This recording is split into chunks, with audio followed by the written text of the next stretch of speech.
"Let me stay one night and cook supper," Stella said, just as a torn bride ticket slipped from her apron and landed beside the stove. Jericho Walker's hand went still on her shoulder when he read Wade Stafford's name, the cattle buyer due at his ranch in 2 days. Stella did not stop stirring. If the stew burned, she seemed to believe Jericho might put her back on the Kansas road before dark. Smoke drifted toward the open back door, where sunset lay purple and gold across the prairie. Jericho's roan waited outside, still saddled. The stove made the kitchen close and hot, yet the road-dusted woman beneath his hand trembled, as though she had walked in from the snow. He had touched her only because she had swayed after crossing his threshold. Now he stepped back. Wade Stafford bought cattle in lots large enough to make ranchers tolerate his manners. He also spoke of land horses and hired people in the same possessive tone. Jericho laid the ticket face down on the chopping block. "The supper smells fine, but you do not buy a night in this house with stew. I will pay for the cooking, and the room off the kitchen is yours." "I do not take charity, Mr. Walker." "It is not charity if I am hungry and you are working. I can serve you first." "Tomorrow. Tonight you sit before your knees give way." He filled a bowl for her, carried his own to the porch, and told her to bar the door when she slept. Through the screen came the hurried clink of her spoon. She ate like someone expecting the bowl to be taken. Jericho moved his bedroll to the tack room. The house belonged to him, but ownership was a poor excuse for making a frightened woman listen all night for a man's boots. At dawn, Jericho found the fire roaring, the table scrubbed, and a split feed sack neatly mended. Stella froze when he knocked on the open doorframe. "I can leave after breakfast," she said, "or remain until Sunday, when the Topeka stage passes the South Road. 3 terms I leave Sunday. You pay fair wages, and you do not ask where I came from." She had made herself useful before asking to stay. Jericho knew the bargain she was building. Work hard, take little room, and perhaps no one would notice her fear. 50 cents a day. The ranch hands wash their own plates. Men do not. Mine will. And the 3rd term? I care less about where you came from than whether you left grounds in the coffee. You have not tasted it. I am gathering courage. Her mouth almost smiled. The coffee was strong enough to stand a horseshoe upright, but Jericho drank it without complaint. At midday, his 3 hands, Amos, Eli, and Tom, carried their plates to the basin under Jericho's eye. Stella served them, but would not sit until they left. Over the next day, she asked before drawing water or burning kindling, and kept her few belongings packed beneath the bed. Jericho knocked even when the door stood open. By Thursday evening, she no longer turned fully toward the nearest exit whenever he entered. It pleased him more than it should have. Jericho had long claimed he preferred a quiet house. Stella changed it by inches. A blue cloth over the bread sage drying above the stove, a kettle singing before he returned from the range. Once he heard her humming over the dough. She stopped when he entered, and he wished he had opened the door more slowly. On Friday morning, a rider from Willow Bend tossed the ranch mail pouch onto the porch. Beneath a bill for harness leather lay a thick envelope marked in Wade Stafford's hand. Jericho broke the seal. Stafford confirmed the purchase of 70 head on Saturday. At the bottom, in hard black strokes, he had added, "Keep watch for a Missouri woman. Dark hair, 30 or thereabouts. Frightened look. She walked away from obligations owed to me. If found, hold her until I arrive." The wind snapped the paper against his fingers. He could have burned it or hidden it until Sunday. Either choice would have left Stella blind to a danger that concerned her. He laid the letter beside her potato knife. At the postscript, the blade struck the table, and her gaze went to the back door. "He comes tomorrow for the cattle, Jericho said. "I will gather my things. I did not show you this to drive you out. You have a right to know." "A right?" "Yes." "I am asking what you want done. I can saddle the roan, send Tom with you to town, or keep our terms through Sunday." "It began with an advertisement," she said at last. A Missouri paper carried it. Wade Stafford wanted a wife for a prosperous Kansas cattle place. He offered passage west and a respectable home. Jericho said nothing. I had no family, and the railroad eating house barely kept me fed. I answered. She touched the torn ticket in her apron. At a stage stop, another woman boarded with the same advertisement and the same man's name. Jericho felt cold settle beneath his ribs. She said Stafford made women repay passage through years of labor. They came expecting marriage.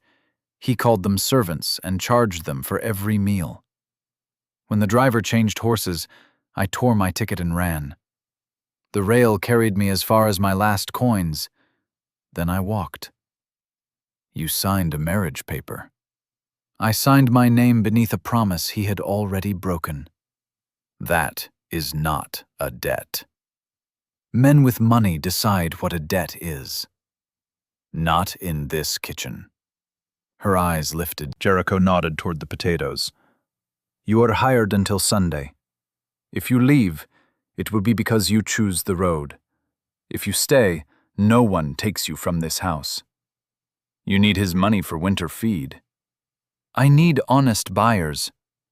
That answer sounds fine, because it is not yet snowing. It may sound worse when it does. A faint, unwilling breath escaped her. Not quite a laugh. Jericho touched the edge of Stafford's letter, then withdrew his hand. What do you want? Stella looked at the half-peeled potato. I want to finish supper. Then finish it. He carried the letter with him, not to hide it, but because leaving Stafford's words beside her food seemed indecent. That evening, Stella made biscuits hard enough to survive a cattle stampede. Jericho bit into one and chewed with solemn concentration. Miss Jarvis, he said, have you considered selling these to the army? She stopped wiping the board. As provisions. As ammunition. Eli choked on his coffee.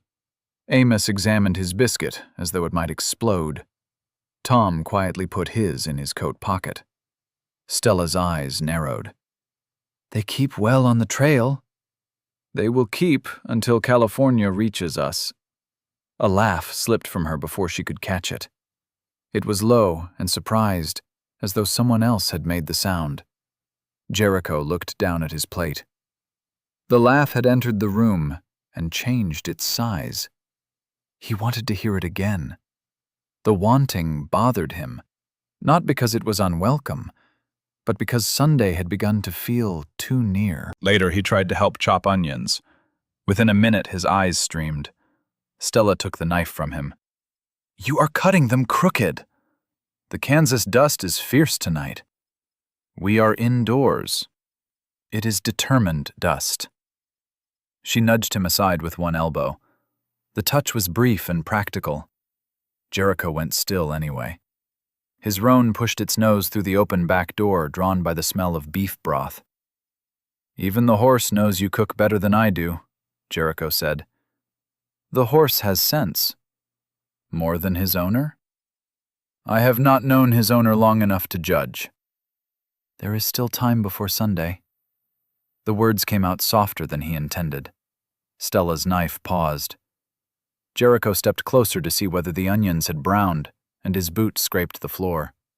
She moved back at once. The warmth left her face.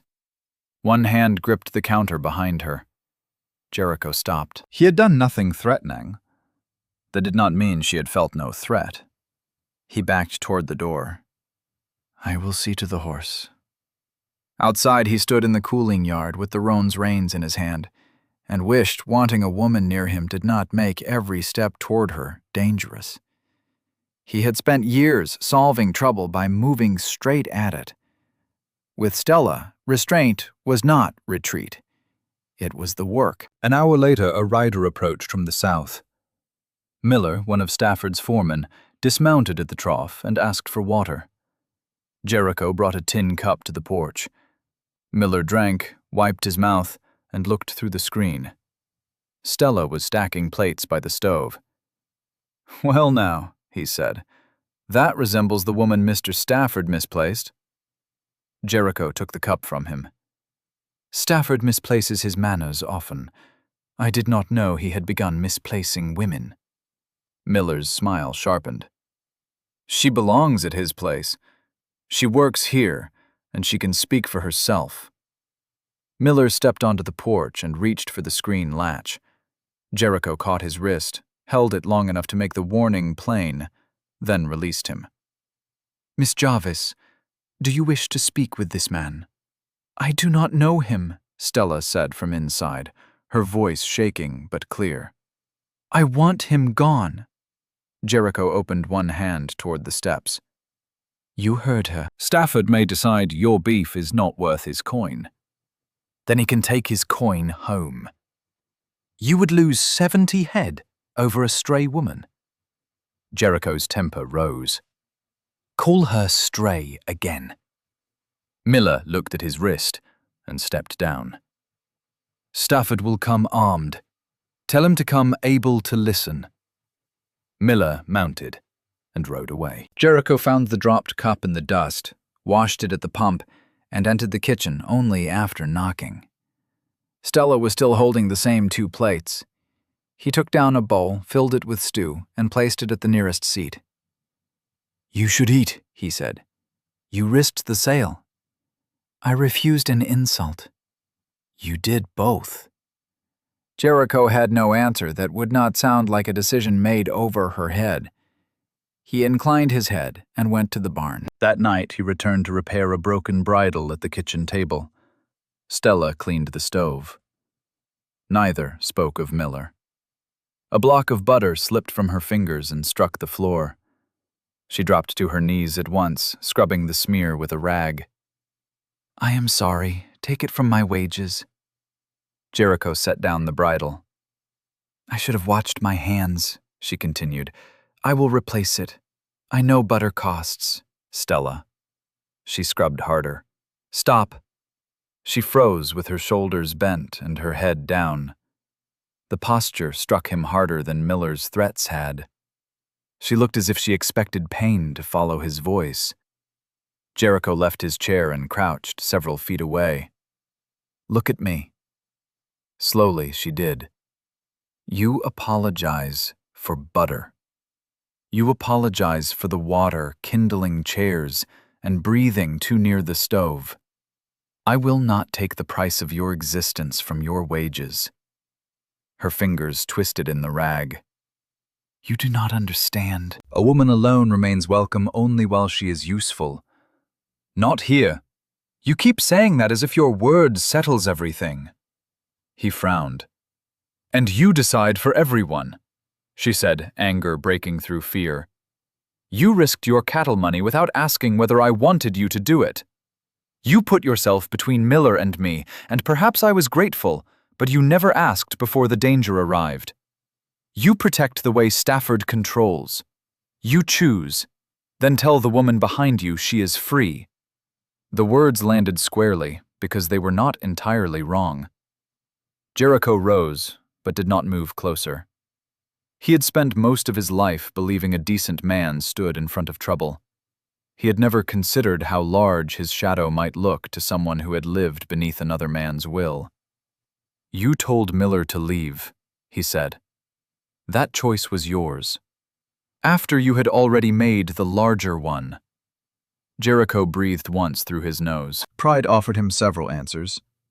None were worth speaking. "You are right," he said. Stella stared at him.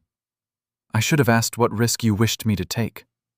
I am sorry." He crossed to the sideboard, removed the stage line timetable he had fetched in town, and set it on the table. Beside it, he placed $2 silver. "The Sunday coach reaches the South Crossing near 3. Your wages through tomorrow are there. I will add Sundays in the morning. The roan can carry you to the crossing, and Eli can bring him home if you do not wish to ride alone. I did not ask you to arrange my leaving. No, so I am not arranging it. He moved the coins closer to the paper. I am making certain staying is not the only choice you can afford. The anger in her face changed, though he could not read into what. Jericho picked up the bridle. Tomorrow, before Stafford arrives, I will ask what you want me to do. Then I will do no more than that, unless someone draws a weapon. And if he does?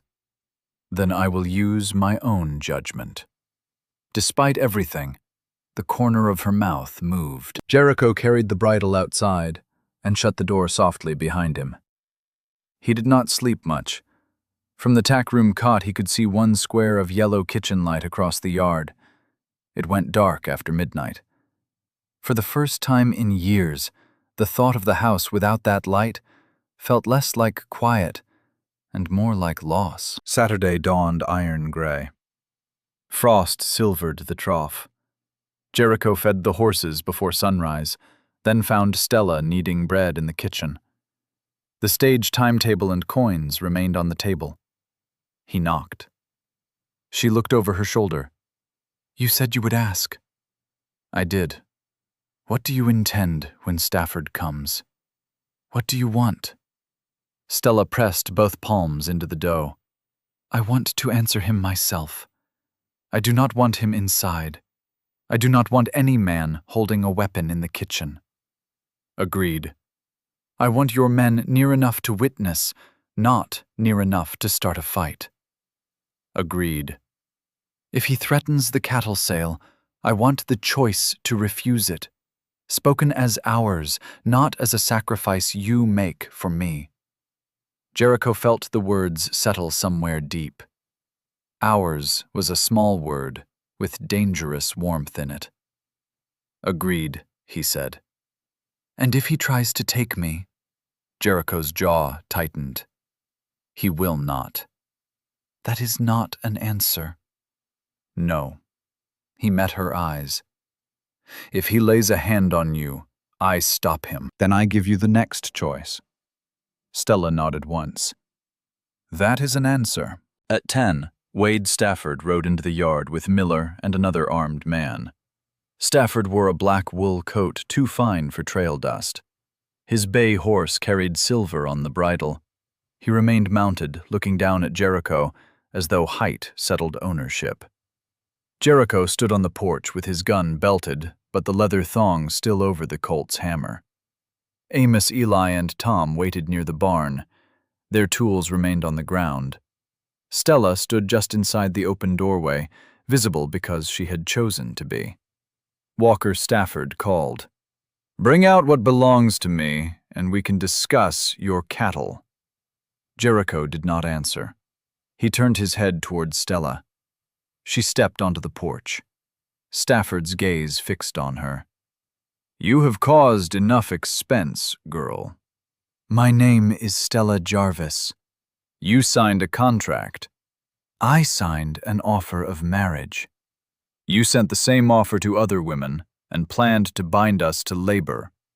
Stafford removed a folded paper from his coat. You owe passage and service.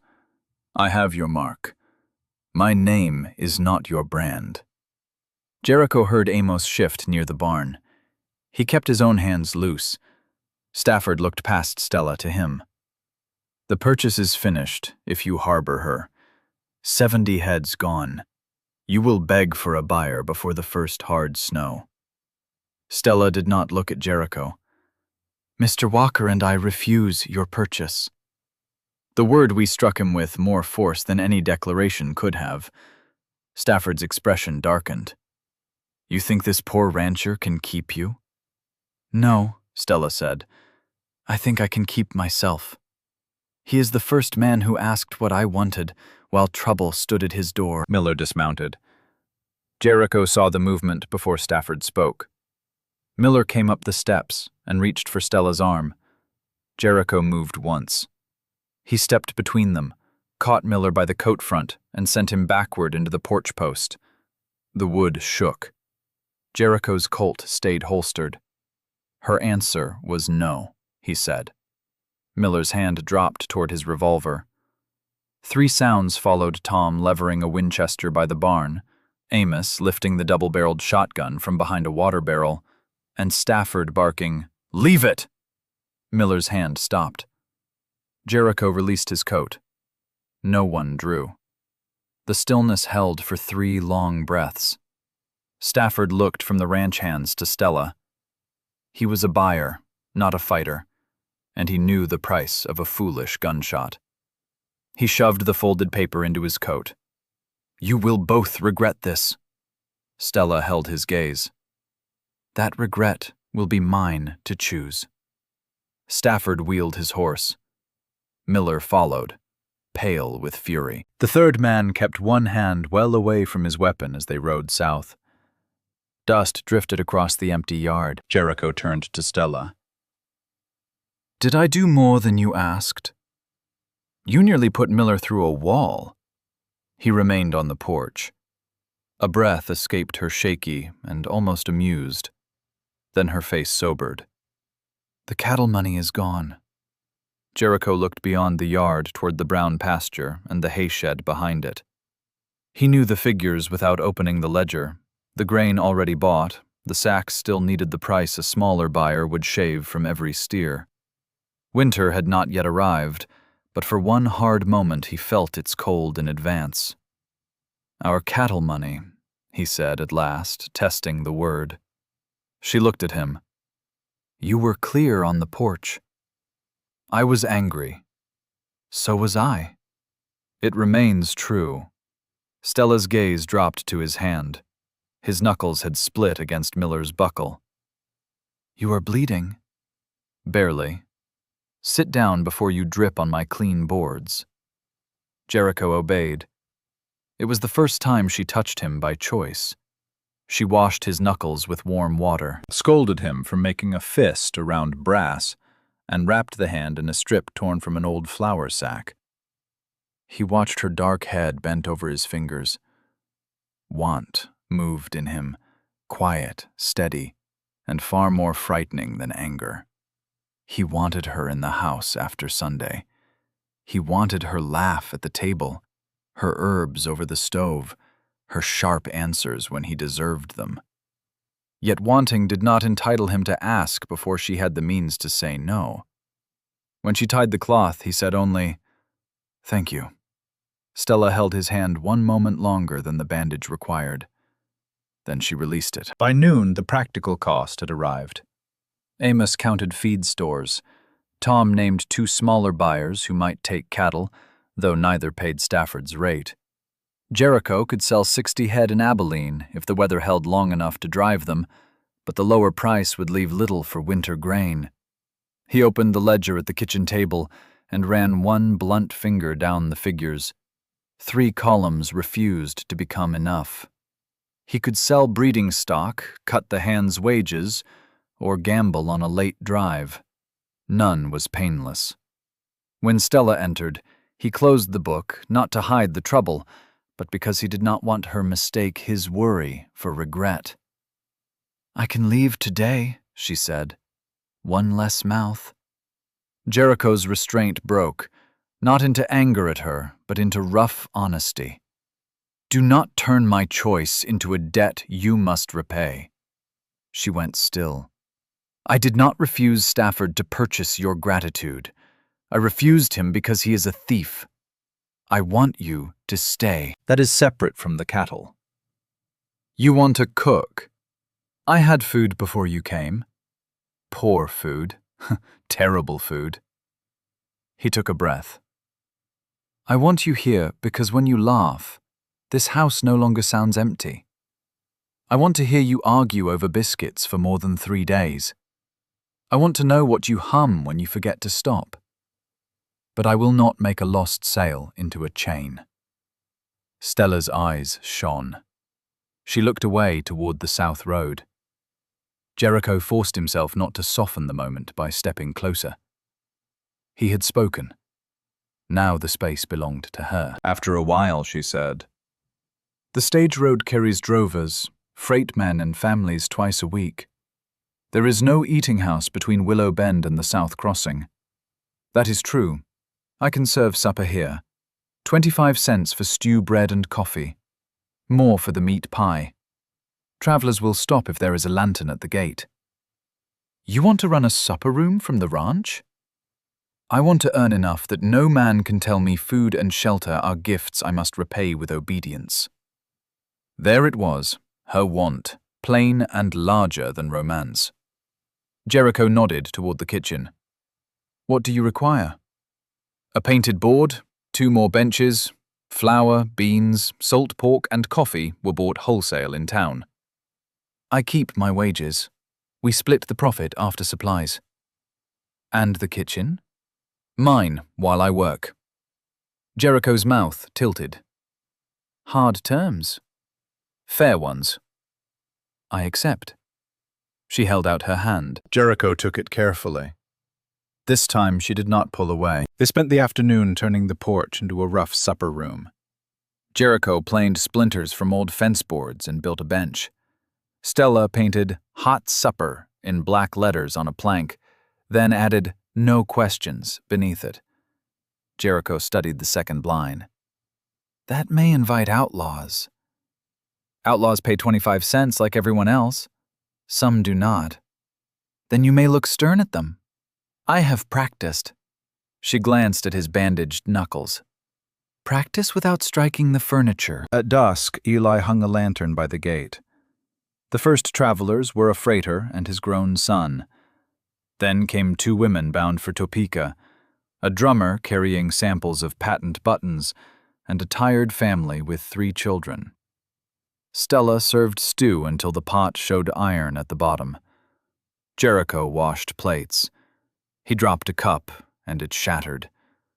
Stella looked down at the pieces. He waited for her to flinch. She handed him the broom. Take it from your wages. You drive a hard bargain. I learned from a rancher. The room warmed with lates. Near 9, the last traveler rode away. Stella counted coins at the table while Jericho dried bowls.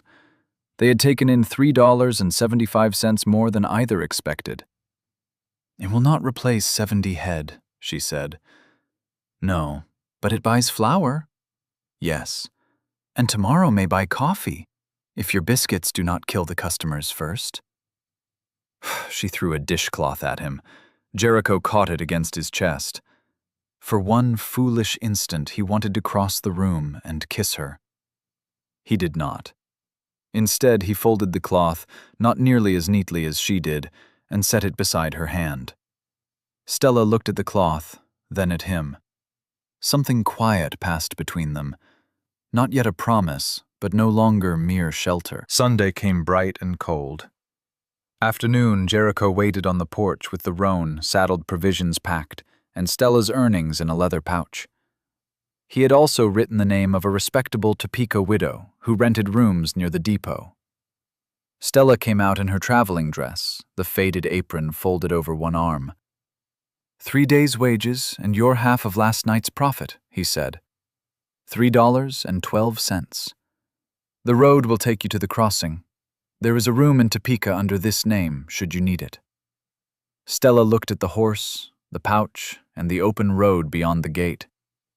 Jericho had imagined this moment all night. In some versions, he asked badly. In others, he said nothing and regretted it until winter. The truth was simpler and harder. I want to court you, he said. Not hire you forever. Not keep you because Stafford frightened you. Court you. Her gaze returned to his. I want you here when you owe me nothing, he continued. I want mornings, burned biscuits, and arguments over the price of coffee.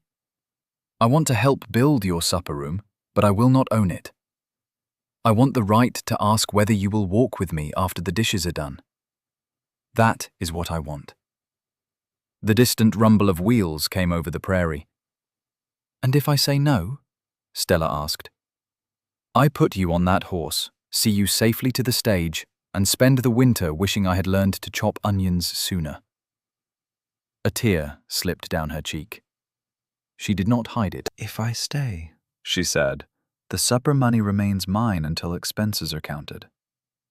"Yes. The room off the kitchen remains mine until I choose otherwise." "Yes. You knock. Always. And when you decide something foolish without asking me, I may send you to the barn." Jericho looked toward the tack room. "I know the accommodations." She almost smiled. "One more term." "Name it." "You do not say you are letting me stay. I am choosing to."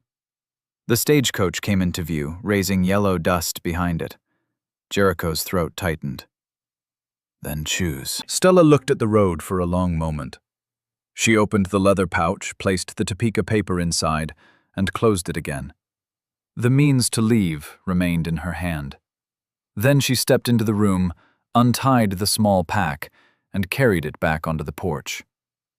"I choose supper," she said. Jericho let out the breath he had held since dawn. "And the courtship?" he asked. Stella set the pack at her feet. "You may begin by unsaddling that horse." He laughed a full sound that startled the roan. She reached into her apron pocket and drew out the torn bride ticket. For a moment, she studied Wade Stafford's printed name. Then she tore the paper once more into pieces too small to command anyone and placed them in the stove ash bucket. The wind would not decide what became of it. She would. Jericho stood close, but did not touch her. Stella closed the distance herself. She laid one hand over his bandaged knuckles and rested her forehead against his shoulder. He turned his cheek to her hair. His good hand settled lightly at the middle of her back, then waited there until she leaned nearer. The stagecoach rolled past the distant crossing without her. In the weeks that followed, Jericho sold 60 cattle to an Abilene drover at a lower price. It bought winter grain, though only after he delayed replacing a worn section of roof and kept 2 older steers he had meant to sell. Stella's supper room covered what remained, 1 bowl and 1 traveler at a time. She kept a ledger of her own earnings and paid Amos to build 2 more benches. No one called the work a charity. The sign at the gate gained 1 more line. "Hot supper, no questions. Pay if you can." Jericho objected to the last line on sound business grounds. Stella informed him that a man who had once slept in his own tack room to spare a stranger's fear had no standing to complain about foolish generosity. He lost the argument. One evening, Jericho came from the barn as a young woman approached from the rail depot, with a carpet bag and a torn advertisement in one hand. She stopped at the gate, wary of whatever price kindness might carry. Through the window, he saw Stella notice her and set an extra bowl at the table without asking a question. Jericho entered through the back door and knocked on the frame out of habit. "Expecting someone?" he asked.